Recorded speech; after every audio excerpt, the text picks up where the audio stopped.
Assalamualaikum everybody, welcome back to Be Your Analyst channel, and here I am once again back with a quick short recap of the market and the stocks. Once again ये रोज का काम मेरा नहीं होगा. I'm trying, मैं जब तक कर सकूँ मैं करूँ, जब नहीं हो पाएगा उसके लिए माजरत. Secondly, disclaimers as already stated earlier, none of them is a point of making you trade. It's just my personal view and that's pretty much it. Secondly अगर आप ट्रेड ले रहे हैं तो अपने इंडिपेंडेंट फाइनेंशियल एडवाइजर से ज़रूर मशवरा करें और उसके बाद में चलें. दो न्यूज़ हमारे पास वक्त मार्केट तीन न्यूज़ हमारे पास वक्त लाइंड अप हैं. एक MSCI जो कि एक्सपेक्टेशन है कि आज रात में यानी ट्यूसडे की डे एंड पे आएगा हमारे पास. उसमें एक्सपेक्टेशन ये है कि HBL शायद रिमूव हो जाए एंड एंग्रो ऐड हो जाए. उसके अलावा कोई ख़ास चेंज नहीं लगता. It could also be a status को फॉर अस.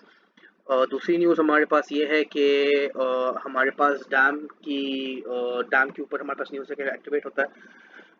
पर्सनली स्पीकिंग मेरे हिसाब से कोई बहुत अच्छी खबर है लॉन्ग टर्म के लिए, बट इट्स नॉट लाइक हमारा जो है कल डैम स्टार्ट होता है परसों से हमारे पास खपत शुरू हो जाएगी स्टील सीमेंट की और बाकी चीज़ों की. It's all going to take some time and very very long time, और हमें बहुत ज़्यादा अंदाज़ा है कि टाइम लगता है इन चीज़ों के अंदर. तो मैं सजेस्ट करूँगा आपको कि थोड़ा सोच के करें. अगर कुछ डिसीजन लेने जा रहे हैं कल के लिए on the basis of that, तो थोड़ा सोच समझ के डिसीजन लें. और थर्ड न्यूज़ हमारे पास मॉनेटरी पॉलिसी कमेटी मीटिंग की है जो कि जुम्मे को शेड्यूल्ड है और लाइकली डे एंड पे आएगी. मेरा पर्सनल व्यू ये है कि up to 50 basis point cut excessive हो सकता है इसके अंदर, और मेरे एनालिस्ट दोस्त कहते हैं कि it could be 50 basis point to 100 basis point, और market expectation is up to 200 basis point, जहाँ पे मार्केट मेरे ख्याल में थोड़ी सी ओवर एक्सपेक्टेशन लेके चल रही है इस वक्त. टॉकिंग अबाउट द मार्केट में बात शुरू करते हैं. KC100 ने लाइक अर्लियर टोल्ड ब्रेक यहाँ दिया था, रिटेस्ट मारा था, and as of now market एक थोड़े से प्रेशर में है. और गिवन द फैक्ट कि कल जो है न्यूज़ का थोड़ा सा सेंटिमेंट बिल्डअप हो सकता है, so I am looking at market to test 33,400, तकरीबन 150-200 पॉइंट आपसे बढ़ सकती है. और अनलेस मार्केट 33,500 के ऊपर आवरली क्लोजिंग देती है अपनी 33,550 को क्लोजिंग देती है आवरली, उस वक्त तक बहुत ख्याल में रहना चाहिए. गिवन द फैक्ट कि मार्केट 33,550 के ऊपर क्लोजिंग दे आवरली, तो सेकंड टेस्ट जो मार्केट का होगा वो 34,200 का होगा. और जब तक मार्केट 34,200 बल्कि एक्चुअली 34,400 के ऊपर मार्केट ट्रेड नहीं करती, उस वक्त तक हमें मार्केट में एक्सेसिव तेजी नहीं करनी चाहिए. मेरा पर्सनल व्यू है. Once again talking about the market again, यहाँ पे हमारे पास एक बेरिश क्रॉसओवर बन रहा है, और गिवन द फैक्ट कि मार्केट कल 33,500 ब्रेक नहीं कर पाती और कल फर्स्ट आवर में ही मार्केट को प्रेशर स्टार्ट हो जाता है, तो कल का दिन काफ़ी प्रेशर में हो सकता है. Given the fact once again कि मार्केट कल पॉजिटिव स्टार्ट हो, और पॉजिटिव स्टार्ट होने के बाद 150-200 पॉइंट 250 पॉइंट बढ़ती है और वहाँ से प्रेशर स्टार्ट होता है, तो इट कुड बी अगली thing for the market itself. वहाँ से हम प्रेशर देख सकते हैं. ऑन द फ्लिप साइड, अगर 33,500 550 अब क्लोजिंग देती है आवरली, तो वी आर हेडिंग टूवर्ड्स 33,800 34,200, और जब तक 34,400 क्रॉस नहीं होता उस वक्त तक हम 36 की तेज बात नहीं करेंगे. गिवन द फैक्ट कि मार्केट 32,600 800 बहुत इंपॉर्टेंट सपोर्ट एरिया है. अगर 32,600 कल या परसों तरसों जब भी ब्रेक होता है, अगर हो जाता है, तो मार्केट एक सेलिंग स्प्री मोड में जा सकती है. और let's wait see how the market reacts. Let's start off with some stocks. उस मौके की बात कर लेते हैं. Seven sector the favourite one, lucky cement को अगर हम देखें, लकी सीमेंट इस वक्त अपने वही चल रहा है. 445 is a very strong resistance for lucky now. अगर 445 ब्रेक करता है तो वी कैन सी 466. मुझे नहीं लगता कि 445 ब्रेक करने वाला है अप साइड पे, और वहाँ पर प्रॉब्लिकल रेजिस्टेंस आएगी 444 445 पे. तकरीबन 8-10 व्हीकल मूव मिल सकती है हमें लकी के अंदर. और वंस इट टेस्ट स्टार्ट अगर रिजेक्ट करता है तो फिर once again it will start its downside movement, जो कि हम इसके बारे में पहले बात कर चुके हैं. मैं बिलीव 25.40 अगर ब्रेक कर जाता है, it will be a very bad omen for maple leaf. इस वक्त मैं एक्सपेक्ट कर रहा हूँ कि कल ये तकरीबन कोई 70 पैसा या 80 पैसा प्लस कर सकता है, अपने आप को 60 to 80 कल प्लस कर सकता है, and that should be the point. अगर मेपल लीफ 26.8 के ऊपर क्लोजिंग देता है, 26.85 के ऊपर आवरी क्लोजिंग देता है, तो एक अच्छी बात होगी मेपल लीफ के लिए, और फिर इसके अपसाइड टारगेट्स खुल जाएंगे. जब तक 2680 के ऊपर आवरी क्लोजिंग ना दे उस वक्त तक मेपल लीफ में तेजी नहीं करनी चाहिए मेरे हिसाब से. वंस अगेन 25.4 ब्रेक करता तो काफ़ी प्रेशर में आ सकता है. डीजे खान के टेस्ट 81 and 82 टुमारो, जो कि मैं कहता आ रहा हूँ पहले से ही. 81.5 82 का टेस्ट करता है तो वहाँ पे सेल स्ट्रेंथ बनता है मेरे हिसाब से, और with stop of 82.5 on the hourly closing. और once again for me DJ Khan is headed towards 68। और ऑन द फ्लिप साइड अगर डीजी खान 83 अबव क्लोजिंग दे देता है कल, तो DG Khan will retest 90.4 and even higher targets, क्योंकि इस वक्त यहाँ पे डब्ल्यू फॉर्मेशन एक स्टार्ट हुई हुई है और it could head towards 90.4। Let's talk about पीआईओसी।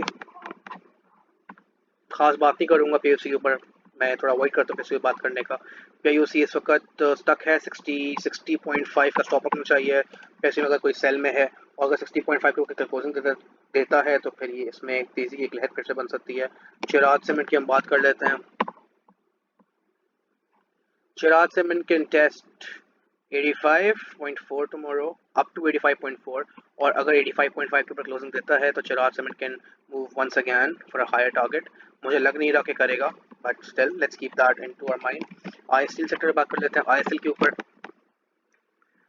ISL को अगर देखा जाए तो आईएसएल बेरिश क्रॉसओवर दे रहा है कल 53.20 टेस्ट कर सकता है, और अगर 53.20 को क्लोजिंग देता है तो फिर एक once again we can say rally towards 56 and even 60। But given the fact कि अगर वो 53.20 के ऊपर क्लोजिंग देता है तो नहीं देता, तो let's not be over bullish on that. Okay, we can see a movement towards 36.2 in AST, and that should be it, I personally believe, and it's headed towards 32.9 or 33 ahead. OGDC देख लेते हैं। OGDC can test 105 106 target नीचे का खुला हुआ है OGDC का 94 और 97 का।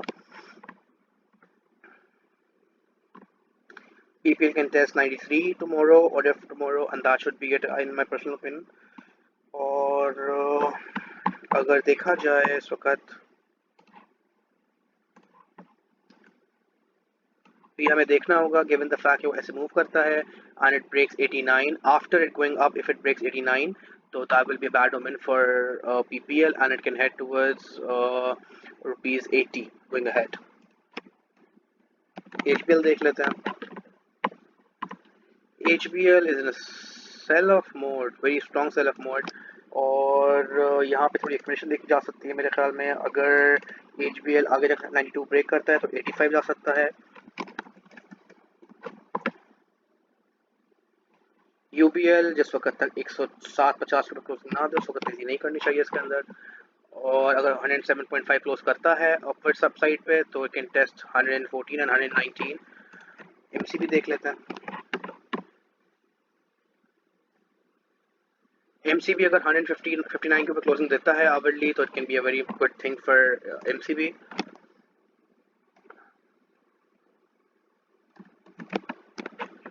Let's see TRG. अगर कोई टीआरजी में लॉन्ग है तो he should consider getting out between 21.3 to 21.7 tomorrow, and मेरे हिसाब से कल 21.3 का टॉप लगा सकता है टीआरजी। और अगर it closes above 22 in a day or two, so it will be a very good thing for TRG. Until unless that happens, I think TRG should be looked upon for sell on strength more, around 21.3 to 21.7। और अगर कल या परसों में 20.6 TRG break कर जाता है, 20.6 I repeat, अगर कल या परसों में TRG अपसाइड लगा के 20.6 ब्रेक कर जाता है क्लोजिंग पे, तो it will be a very extremely bad thing for TRG। उस वक्त तक 21.3 21.7 खुला हुआ है, 22.2 अब क्लोजिंग देता है तो it can be a very good thing for TRG। पाक इलेक्ट्रॉन देख लेते हैं। पाक इलेक्ट्रॉन 23.8 कल जा रहा है, 24.2 के ऊपर क्लोजिंग देता है तो अच्छी बात है। अगर नहीं दे पाता 24.2 के ऊपर closing, it will be a bad thing for पाक electron.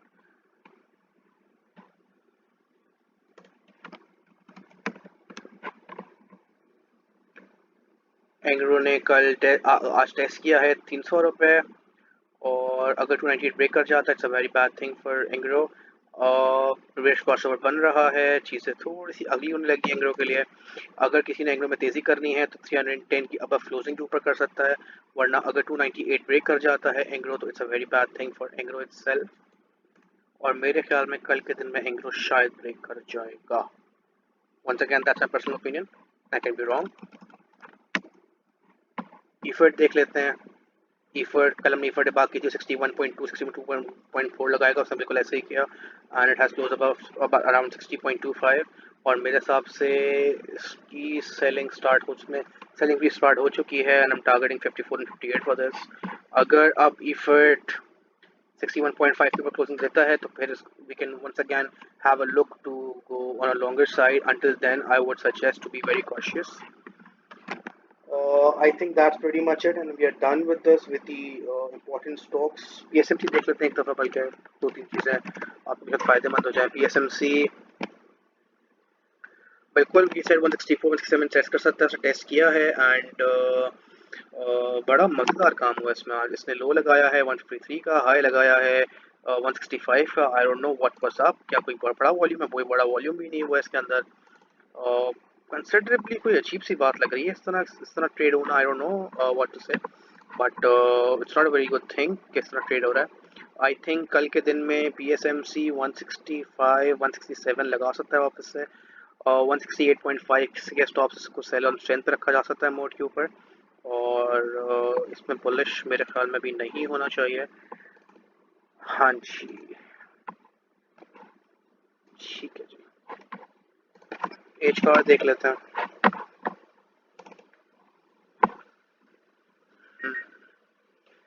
As card can test 165 165 50 के ऊपर क्लोजिंग दे तो अच्छी बात है, वरना it's an pressure. A few things to note, over bullish नहीं हुई होगा प्लीज सोच समझ के कीजिएगा जो भी कर रहे हो। रिमेंबर न्यूज़ अभी आई है MPC की और डैम की, इस पे ओवर बुलिश होना नहीं बनता, ख्याल करना लाजमी है। कॉशियस अप्रोच रखिएगा। अगर मार्केट 33,550 के ऊपर क्लोजिंग देती है 1 आवरली तो 34,800 33,800 एंड 34,200 खुलता है, और 34,400 के ऊपर क्लोजिंग के ऊपर मार्केट 36 खोल लेती है, बट मुझे पर्सनली भी नहीं लग रहा कैसा होने वाला है। ओवरऑल चीज़ों को देख लीजिएगा, ओवर बुलिश या ओवर बेरिश होना समझ नहीं आएगा। जो भी करें देख के करें, देखभाल के करें, सोच समझ के करें, और अपने इंडिपेंडेंट फाइनेंशियल कंसल्टेंट से ज़रूर रब्ता करें, उससे समझते हुए अपने आप को लेके चलें आगे। All the very best and good luck for the sessions to come. अल्लाह हाफ़िज़।